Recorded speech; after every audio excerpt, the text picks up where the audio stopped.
नमस्कार, आप देख रहे हैं आपका अपना चैनल भिवानी हलचल खबरों के संग में मैं हूं मनोज कुमार। आइए सबसे पहले डालते हैं नजर आज की हेडलाइंस पर। भाजपा के राष्ट्रीय सचिव पहुंचे भिवानी, विपक्षी पार्टियों पर लगाए जनता को गुमराह करने के आरोप। चौधरी बंसीलाल विश्वविद्यालय में आयोजित महिला संसद के प्रथम दिन संसदीय प्रणाली व महिला सशक्तिकरण पर चर्चा। घरेलू गैस की कालाबाजारी रोकने के लिए खाद्य एवं आपूर्ति विभाग ने की छापेमारी। भाजपा के राष्ट्रीय सचिव ओम प्रकाश धनखड़ व पूर्व मंत्री कैप्टन अभिमन्यु ने जताया सांसद जंगवीर सिंह के निधन पर शोक। पूर्व सांसद जंगवीर सिंह के निधन पर शोक व्यक्त करने पहुंचे राज्यसभा सांसद रणदीप सुरजेवाला। और अब खबरें विस्तार से।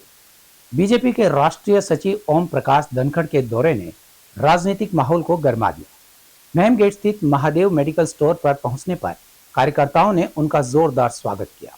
उन्होंने आम जन से जुड़ते हुए कुछ समय तक दुकान पर खड़े होकर दवाइयां भी वितरित की।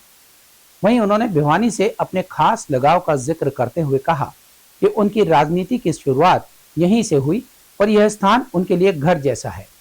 फसल खरीद को लेकर उन्होंने किसानों से अपील की कि वे प्रशासन के नियमों का पालन करें ताकि उन्हें अपनी फसल का सही मूल्य मिल सके और किसी प्रकार की कोई परेशानी न हो। भाजपा के राष्ट्रीय सचिव ओम प्रकाश धनखड़ ने महम गेट पर महादेव मेडिकोज की दुकान पर जलपान करते हुए कहा कि भिवानी उनकी कर्म भूमि रही है। यहाँ से उनका भावनात्मक जुड़ाव भी है। उनके राजनीतिक जीवन की शुरुआत यहीं से हुई थी। इस अवसर पर भाजपा की राष्ट्रीय कार्यकारिणी सदस्य शंकर धूपड़, जर्नलिस्ट क्लब के प्रधान ईश्वर धामू, क्लब के महासचिव प्रदीप चौहान और भाजपा के पूर्व जिला उपाध्यक्ष हर्षदीप डुडेजा ने उनका स्वागत किया। राष्ट्रीय सचिव ने कहा कि खाड़ी देशों में चल रहे युद्ध के मुद्दे को लेकर विपक्षी पार्टियां जनता को गुमराह कर रही हैं। प्रधानमंत्री नरेंद्र मोदी के नेतृत्व में देश का चहुमुखी विकास हो रहा है। देश में पेट्रोल, डीजल, गैस इत्यादि का कोई अभाव नहीं है। उन्होंने जनता से किसी भी विपक्षी दल के बहकावे में नहीं आने की अपील की है। उन्होंने कहा कि सरकार द्वारा किसानों की फसल को एमएसपी पर खरीदना शुरू कर दिया गया है। सरकार द्वारा किसानों के हित में अनेक कल्याणकारी योजनाएं चलाई जा रही हैं। भिवानी वैसे व्यक्तिगत कार्यक्रम में आया हूँ और भिवानी मेरा पुराना शहर है। 11 साल भिवानी में मैंने पढ़ाया है, तो भिवानी का जो अपनापन है वो उसकी कोई बराबरी नहीं है। सर, अभी भिवानी जिले की प्रधानगी की है बीजेपी में मैंने। सर, भिवानी जो है एक ऐसा लगाव की नगरी है, सब लोगों का भी लगाव और मेरा भी सबके प्रति लगाव गजब है। सर, फसलों की खेती शुरू हुई है, क्या कहेंगे किसानों? सब फसल बारी बारी से लाएं और अपना जो सरकार ने सिस्टम बनाया है उसको अच्छे से अच्छी अपनी खरीद कराएं। हरियाणा उन राज्यों में से है जो सबसे शानदार खरीद होती है। चौधरी बंसीलाल यूनिवर्सिटी में आयोजित 3 दिवसीय विमेन पार्लियामेंट के प्रथम दिन संसदीय प्रणाली और महिला सशक्तिकरण पर गहन चर्चा हुई। कार्यक्रम का शुभारंभ कुलगुरु प्रोफेसर दीप्ति धर्मानी की अध्यक्षता में मुख्य अतिथि राज्य सूचना आयुक्त नीता खेड़ा ने किया। प्रतिभागियों ने बिल पर चर्चा करते हुए वाद विवाद और तर्कों के माध्यम से अपनी प्रतिभा का प्रदर्शन किया। अतिथियों ने कहा कि महिला सशक्तिकरण के बिना राष्ट्र का विकास संभव नहीं है और युवतियों को आगे बढ़कर देश निर्माण में योगदान देना चाहिए। देश की संसद की तर्ज पर आयोजित इस महिला छात्र संसद में देश भर के 20 से अधिक विश्वविद्यालयों की छात्राएं भाग ले रही हैं, जहां उन्हें लोकतांत्रिक प्रक्रिया को समझने और अपनी नेतृत्व क्षमता विकसित करने का अवसर मिल रहा है। सीबीएलयू की कुल सचिव दीप्ति धर्मानी ने कहा कि आज महिलाओं की आवाज बुलंद हो रही है। महिलाओं को 33% आरक्षण मिलने जा रहा है। अब नारी अबला नहीं सबला है, इसकी अष्टभुजाएं हैं। उन्होंने कहा कि महिलाएं अधिक सजग, सशक्त और संवेदनशील के साथ विकसित भारत के लिए 2047 तक कमर कस लें और विश्व में एक बदलाव लाएं। बतौर मुख्य अतिथि राज्य सूचना आयुक्त श्रीमती नीता खेड़ा ने महिला छात्र संसद प्रतिभागियों को संबोधित करते हुए कहा कि प्रतिभागी किसी भी कार्यक्रम की जान होते हैं।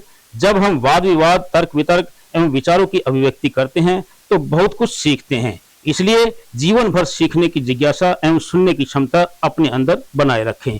जीवन में एक अच्छे विद्यार्थी बने और आत्मविश्वास के साथ आगे बढ़ें। वहीं कुल सचिव प्रोफेसर भावना शर्मा ने कहा कि आज महिलाएं प्रत्येक क्षेत्र में बेहतर प्रदर्शन कर अग्रणी हैं। महिलाओं को अपने अधिकारों के प्रति जागरूक होकर जीवन में आगे बढ़ना चाहिए। ये एसोसिएशन ऑफ इंडियन यूनिवर्सिटीज, जो कि दुनिया की सबसे बड़ी यूनिवर्सिटी एसोसिएशन है, उसका कार्यक्रम है विमेन यूथ पार्लियामेंट। ये चौथा विमेन यूथ पार्लियामेंट इस यूनिवर्सिटी में हो रहा है और इसमें 22 यूनिवर्सिटीज की टीमें भाग ले रही हैं। और पर्पस इसका यही है कि विमेन एम्पावरमेंट की जाए, विमेन को जागरूक किया जाए, हमारे लेजिस्लेटिव प्रोसेस के बारे में भी जागरूक किया जाए और वो जाने कि देश दुनिया में क्या क्या हो रहा है। और पूरे देश से बच्चे यहाँ पे आए हैं, ईस्ट से भी, साउथ से नहीं है, ईस्ट से भी है, वेस्ट से भी है, सेंट्रल इंडिया से है, नॉर्थ इंडिया से। तो बहुत उत्साह देखने को मिल रहा है बच्चों में पार्टिसिपेट करने के लिए और जीतने के लिए। तो मेरी सब बच्चों को मेरी शुभकामनाएं। नमस्कार सभी को। सबसे पहले आज इस कार्यक्रम को CBLU को सौंपने के लिए AIU की जनरल सेक्रेटरी का यहाँ उपस्थित होना, दोनों के लिए हम इनको धन्यवाद देते हैं। उन्होंने CBLU पर विश्वास किया कि इस कार्यक्रम को हम सही रूप से संपन्न करेंगे। 22 टीमें जो हैं, जैसा मैडम ने बताया कि पूर्व उत्तर से भी हैं और दक्षिण से भी हैं, मध्य भारत से भी हैं। 22 टीमें आई हैं, हर टीम के अंदर 3-3 पार्टिसिपेंट हैं, साथ में कॉन्टिजेंट इंचार्जेस हैं। इस विमेन यूथ पार्लियामेंट, जो कि अपने आप में चौथी यूथ पार्लियामेंट है, इसका आयोजन स्पष्टता इस मकसद के लिए किया जा रहा है कि महिलाएं जागरूक हों, तर्कशील हों और देश को विकसित करने में अपनी अग्रिम भूमिका अदा करें। मुझे विश्वास है कि जितनी भी पार्टिसिपेटिंग टीम्स आई हैं वो बढ़ चढ़ कर इसमें भाग लेंगी, बहुत अच्छे अनुभव यहाँ से लेके जाएंगी और विकसित भारत में अपनी अहम भूमिका अदा करेंगी। मेरा नाम समीक्षा दुबे है और मैं जीवाजी विश्वविद्यालय ग्वालियर से हूँ। और आज हम चौधरी बंसीलाल यूनिवर्सिटी में जो 4th national AIU women parliament है उसके लिए आए हुए हैं और ये मेरा सेकंड टाइम है इस कंपटीशन में पार्टिसिपेट करते हुए। लास्ट ईयर हम फर्स्ट रनर अप्स थे, मतलब विनर के बाद जो सेकंड पोजीशन होती है वो हमारी ही थी। और अभी हम यहाँ यूनिवर्सिटी में आए हैं तो अभी तक का एक्सपीरियंस काफ़ी अच्छा रहा है। यूनिवर्सिटी काफ़ी वेलकमिंग रही है और अभी अरेंजमेंट्स भी काफ़ी अच्छे देखने को मिल रहे हैं और अभी आगे देखेंगे और क्या होता है, क्योंकि आज ये फर्स्ट डे है हमारा और आज फर्स्ट प्रिलिमिनरी राउंड होगा जो कि 2 चरण में डिवाइड किया गया है। नमस्कार, मैं साक्षी श्रोत्री जीवाजी विश्वविद्यालय की ओर से। मैं पहली बार जो 4th AIU वुमेन पार्लियामेंट है उसमें पार्टिसिपेट कर रही हूँ एंड अभी तक का यहाँ का एक्सपीरियंस काफी अच्छा रहा है। जैसा कि अलग अलग विश्वविद्यालय से स्टूडेंट्स आए हुए हैं तो अलग अलग संस्कृति भी यहाँ पर देखने को मिल रही है। नमस्कार, मैं खेवना Joshi doctor Baba Saheb Ambedkar open university Ahmedabad Gujarat से 4th AIU national women student parliament में हरियाणा आई हूँ CBLU यूनिवर्सिटी में। ये मेरा दूसरी बार है। इससे पहले हमने सेंचुरियन यूनिवर्सिटी ओडिशा के अंदर 3rd AIU में पार्टिसिपेट किया था जिसमें हमने 3rd रैंक भी प्राप्त किया था। हमारा अनुभव बहुत ही अच्छा रहा। हाँ, एकोमोडेशन में शुरुआत में थोड़ी खामियां आई लेकिन फिर बहुत अच्छे से सेटल हो गया। लोग यहाँ पे बहुत अच्छे हैं। सेंचुरियन यूनिवर्सिटी का भी मेरा अनुभव बहुत अच्छा था। तब हमें अलग अलग बिल के बारे में, हमारे समाज में प्रवर्तमान अलग अलग मुद्दों के बारे में, उसमें पार्लियामेंट में कैसे डिस्कशन होता है, कैसे चर्चा होती है। हाँ, सर्वप्रथम बधाई हम सभी को कि आज बड़े ही अच्छे तरीके से हमने AIU's 4th national women student parliament का आगाज किया है और इसका इनॉग्रल हमारे जो सेक्रेटरी जनरल हैं एसोसिएशन ऑफ इंडियन यूनिवर्सिटीज के डॉक्टर पंकज मित्तल जी और हमारी चीफ गेस्ट आज की श्रीमती नीता खेड़ा जी, ये हमारे आज के अतिथि रहे और इन्होंने आज ओपन किया है इस youth festival, women youth parliament का आगाज कर दिया गया है, जिसमें हमारे पास अगर टीम्स की मैं बात करूं तो डिफरेंट 15 स्टेट से, ऑल ओवर हिंदुस्तान 15 राज्यों से 22 टीम्स यहाँ पर प्रतिनिधित्व करने आई हैं अपने विश्वविद्यालयों पर। तो हमारे पास यहाँ पर लगभग 100 के करीब बच्चे और टीम मैनेजर्स आए हुए हैं, जो कि पहले भी हमने बताया था राधा स्वामी सत्संग भवन में हमने उनका अरेंजमेंट रहने का किया हुआ है और आज अभी इनॉग्रल हो गया है। इसके जस्ट बाद लंच और लंच के बाद हमारा जो वुमेन यूथ पार्लियामेंट का इवेंट है उसका फर्स्ट राउंड शुरू हो जाएगा। घरेलू गैस की कालाबाजारी रोकने के लिए खाद्य एवं पूर्ति विभाग के विभिन्न स्थानों पर छापेमारी किए जाने पर विभाग की टीमों ने भिवानी, सिवानी, लोहारू और बहल के दुकानों पर पूछताछ की और घरेलू गैस के व्यावसायिक उपयोग पर कड़ी चेतावनी दी। जिला खाद्य एवं पूर्ति अधिकारी अपार तिवारी ने बताया कि नियमों का उल्लंघन करने वालों के खिलाफ सख्त कार्यवाही की जाएगी। साथ ही उन्होंने उपभोक्ताओं से अपील की कि वे गैस की बुकिंग घर बैठे करें और अफवाहों पर ध्यान न दें। उन्होंने कहा कि जिले में गैस की पर्याप्त उपलब्धता है और सभी एजेंसियों पर सप्लाई सुचारू रूप से चल रही है।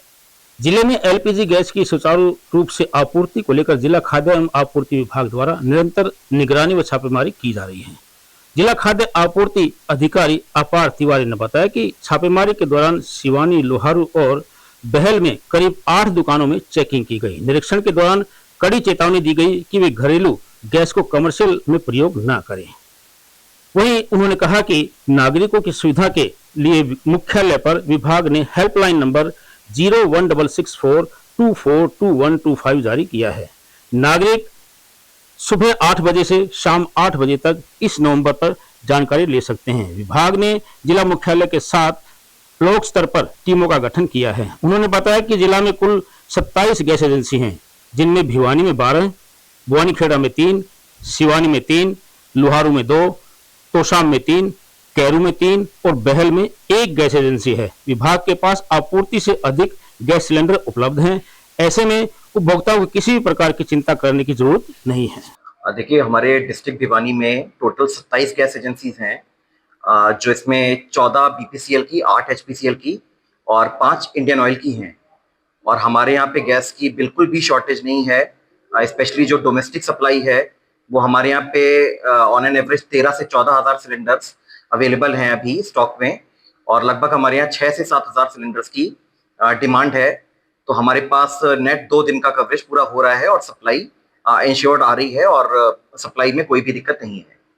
इसके अलावा जितनी भी ब्लैक मार्केटिंग और होर्डिंग के इंस्टांसेस है उसे हम कवर अप कर ही रहे हैं। और अब तक हमने 38 रेड कंडक्ट की हैं, जिसमें लगभग 60 सिलेंडर्स हमने सीज किए हैं, जिन सिलेंडर्स का डाइवर्जन हो रहा था, डोमेस्टिक सिलेंडर्स का कॉमर्शियल पर्पस के लिए जो सिलेंडर्स का यूज हो रहा था उसको हमने चेक किया है। और आगे भी यही चीज जारी रहेगी। और इसके लिए हमने एक अपना डिस्ट्रिक्ट में डीएफएससी डिपार्टमेंट में एक कंट्रोल रूम भी सेटअप किया है, जिसका नंबर 01664242125 है। तो यहाँ पे सुबह 8 बजे से लेकर रात के 8 बजे तक ड्यूटी तैनात है। तो जिसको किसी को अपने को कंप्लेंट करानी है, रजिस्टर करानी है या कोई अपने सुझाव या फिर रिकमेंडेशन देनी है तो इस नंबर पे दिलवा भी सकता है। पूर्व सांसद चौधरी जंगबीर सिंह के निधन पर शोक व्यक्त करने पहुंचे भाजपा के वरिष्ठ नेता कैप्टन अभिमन्यु ने उन्हें जन सेवा के लिए समर्पित एक सरल और ईमानदार नेता बताया। उन्होंने कहा कि उनके निधन से समाज को अपूरणीय क्षति हुई है। मीडिया से बातचीत में उन्होंने पंजाब में भाजपा कार्यालय पर हुए हमले की निंदा करते हुए कहा कि भाजपा कार्यकर्ता ऐसे हमलों और गीदड़ धमकियों से डरने वाले नहीं हैं। उन्होंने कहा कि भाजपा कार्यकर्ताओं ने पंजाब की धरती पर सबसे अधिक बलिदान दिए हैं।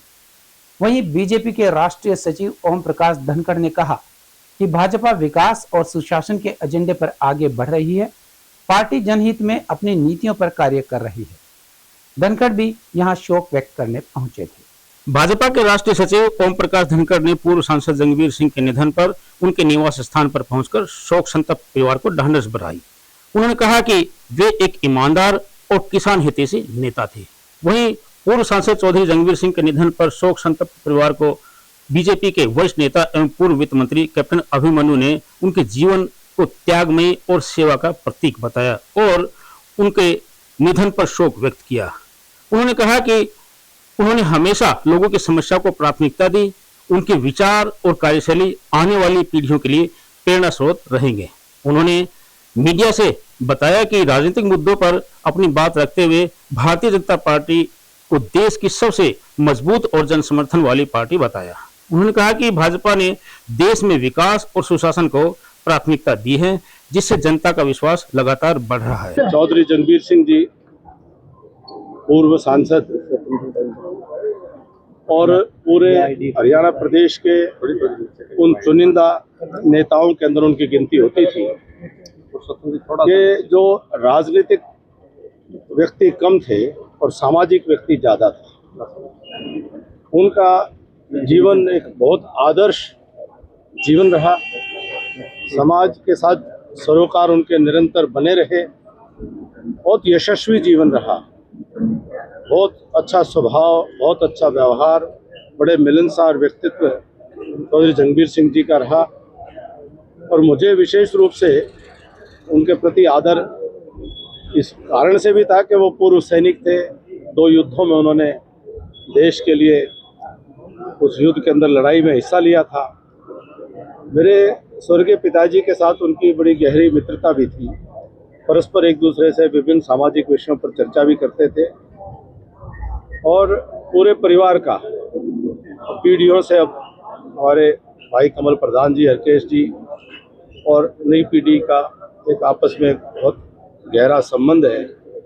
बहुत उनके जाने से मन में गहरा दुख भी है और साथ साथ इस बात का गर्व की अनुभूति भी है कि एक महान व्यक्तित्व के साथ हमारा संपर्क और संबंध रहा।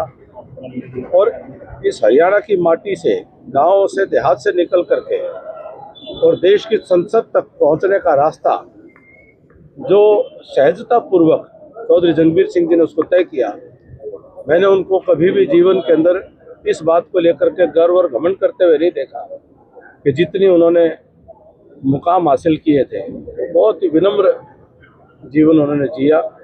उनके साथ एक बहुत बड़ी यादों का, स्मृतियों का एक खजाना हमारे हृदय में सदा रहेगा। उनकी आत्मा को परमपिता परमात्मा शांति प्रदान करे और समस्त परिजनों को यह असीम कष्ट सहने की शक्ति प्रदान करे। सर, महीने पहले आप भिवानी आए थे, तब राज्यसभा को लेकर कहा था कि आप दोनों सीटों जीतने का सपना देख रहे हैं। कहीं ना कहीं वही खेला हो गया, बाई चांस एक खेला कर गई बीजेपी पूरा। अब वो आज़ाद उम्मीदवार थे।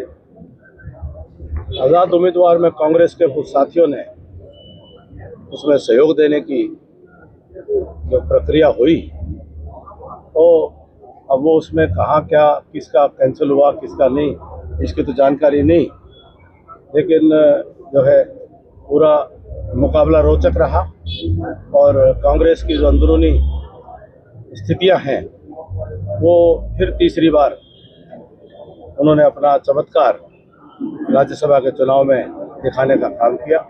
मेरे पिताजी भी महाराज जी के बहुत अच्छे सत्संगी, तो पिताजी के समय से ही मिलना जुलना परिवार का उनका वो रहा है। और राजनीति में भी एक सांसद के नाते एक शानदार भूमिका उन्होंने निभाई। मैं एक शब्द में कहूँ तो जैसी लीनी वैसी धर दीनी रह चुकी। सर, बात करें राज्यसभा चुनाव की, काफ़ी खेला हो चुका है इसमें। कांग्रेस के जो है 9 MLA टूटने थे, उन्हीं को 25% कांग्रेस जो है उसमें से, और 25% बहुत बड़ी मात्रा होती है। मुझे लगता है कांग्रेस का कुछ सामर्थ्य बचा नहीं है खुद को संभालने का, खुद को ठीक रखने का। ना देश में बचा है, ना प्रदेश में बचा है। कांग्रेस में आरोप लगा रही है, उनमें काफ़ी दिक्कत आ रही, बायोमेट्रिक की दिक्कत आ रही है। देखिए, अगर आपके पैसे आपके खाते में आने हैं और आपका अनाज आपके हिसाब से बिक्री होनी है, तो कुछ टेक्निकल चीज़ों का पालन सुविधा भी देता है। अब सरकार ने पूरा DBT से पैसा कर दिया है। पहले आड़ती के थ्रू आता था, तो डायरेक्ट आपका पैसा जिसने बेचा है उसी के पास आना चाहिए। तो वो सारी चीज़ों के जस्टिफिकेशन के लिए कुछ चीज़ें की हैं। उसमें भी कोई असुविधा होती है तो सरकार बड़े खुले मन से चीज़ों को ठीक करती है। इसलिए बहुत सारा पैरामीटर चीज़ें इसलिए बनाई जाती है कि चीज़ें उसी के चीज़ें खाते में पहुँचे। मैं कई बार देखता हूँ बीमे में भी लोग मेरे पास इसमें भी शिकायत लेके आते हैं। पूर्व सांसद जगबीर सिंह के निधन पर शोक व्यक्त करने के बाद पत्रकारों से बातचीत करते हुए राज्यसभा सांसद कांग्रेस नेता रणदीप सिंह सुरजेवाला ने हरियाणा पब्लिक सर्विस कमीशन की भर्तियों को लेकर कहा कि HPSC हरियाणा के युवाओं की प्रतिभा को नजरअंदाज कर रही है और बाहरी राज्यों के युवाओं को नौकरी दे रही है। उन्होंने कहा कि प्रदेश में शिक्षा व्यवस्था कमजोर की जा रही है।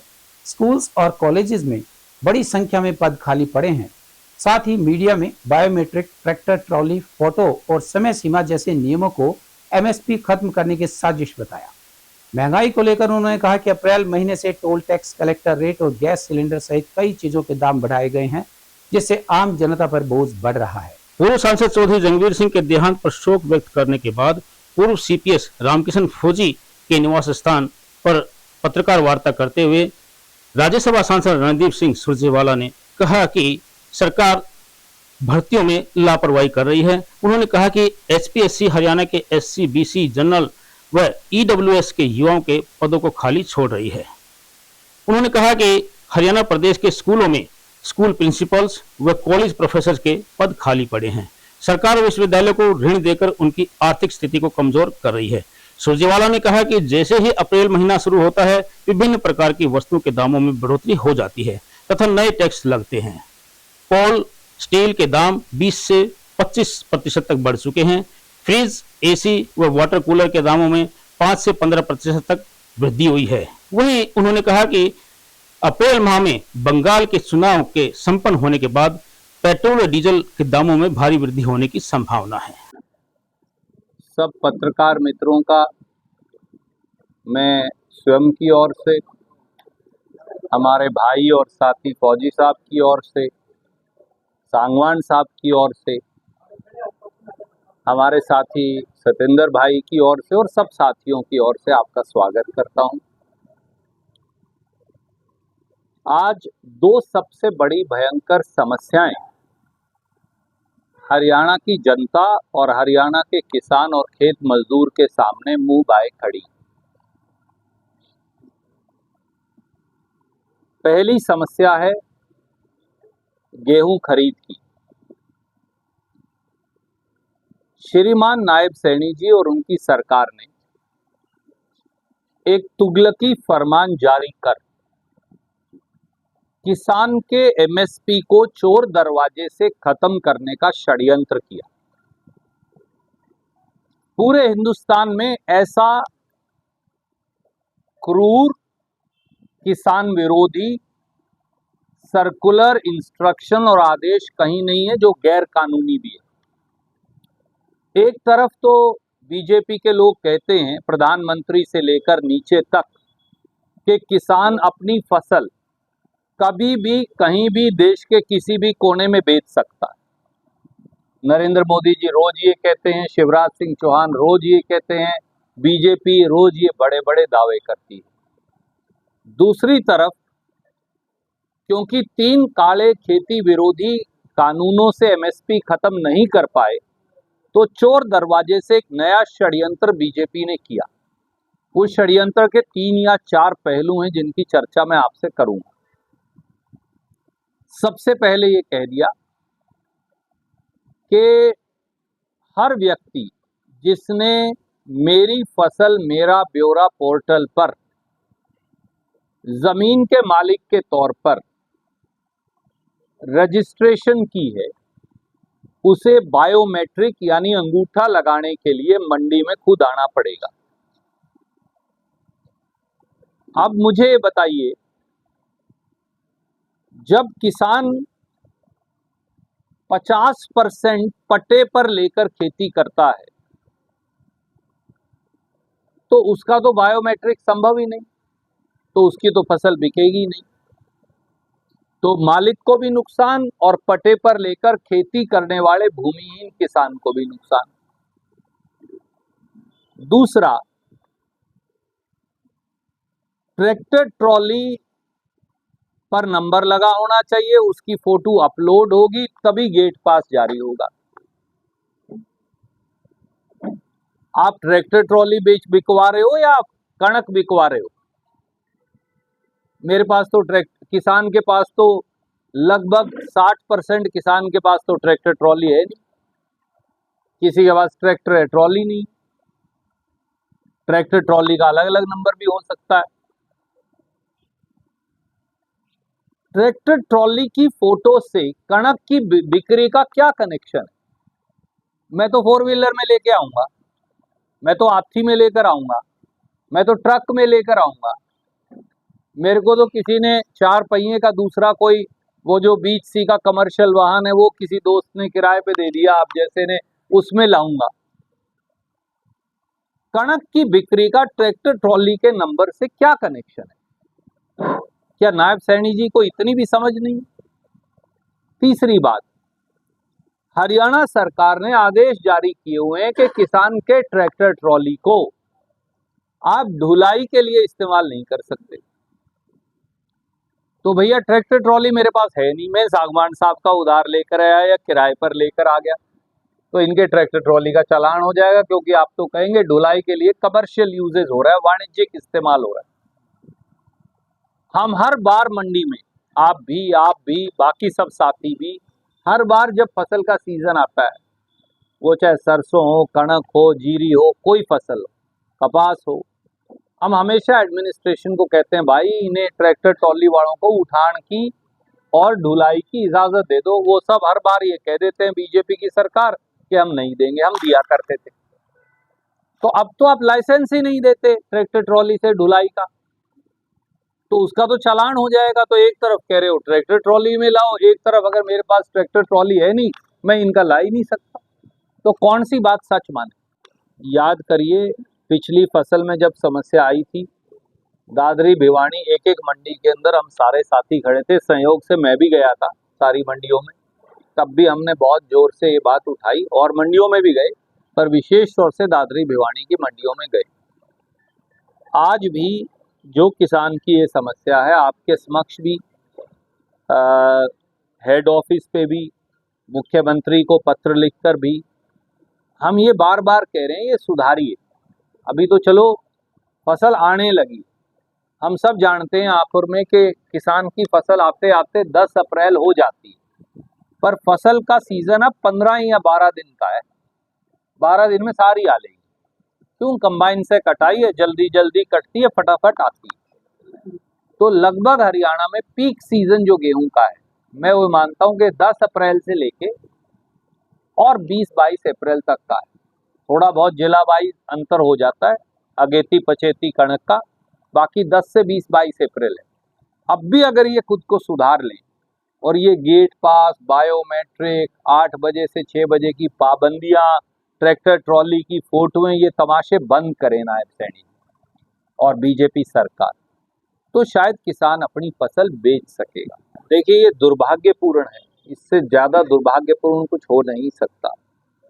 जहां तक कार्यवाही का प्रश्न है, मुझे ये बताया गया, मैं तो एक कार्यकर्ता हूं, मुझे जानकारी नहीं, पर मुझे ये बताया गया है कि पार्टी ने इसका संज्ञान लिया है और जल्द वो कोई इस बारे में निर्णय लेंगे। तो मुझे लगता है कि आप अगले 4-5 दिन इंतजार करिए। मेरा ये मानना है कि जो भी कांग्रेस पार्टी से इस प्रकार का विश्वासघात करे, उस पर कड़ी कार्रवाई होनी चाहिए। देखिए वो 2 लाइन है बहुत पुरानी के कुछ बात है कि हस्ती मिटती नहीं हमारी, सदियों रहा है दुश्मन दौरे जमा जहां हमारा। तो इसलिए वो ये ख्याली पुलाव छोड़ दें, क्योंकि खरीद फरोख्त उन्होंने करी, चोरी उन्होंने करी, कसूर हमारा। ये पहली बार मैंने सुना।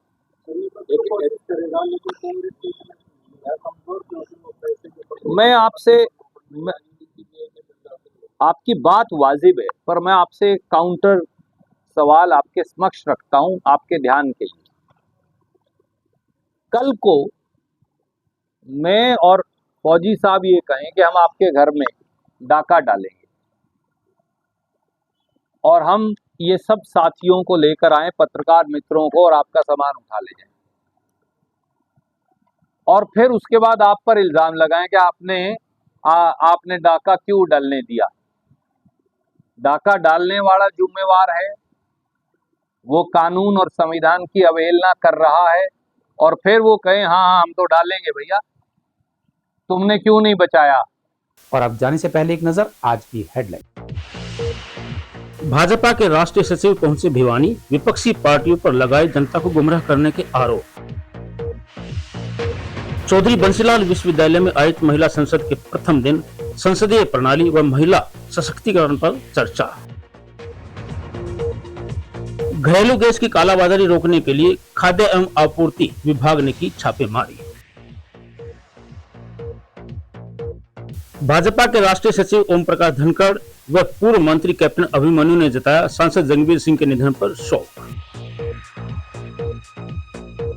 पूर्व सांसद जंगवीर सिंह के निधन पर शोक व्यक्त करने पहुंचे राज्यसभा सांसद रणदीप सुरजेवाला। हमारे आज के अंक में बस इतना ही। अगले अंक के लिए देखते रहिएगा आपका अपना चैनल भिवानी हलचल।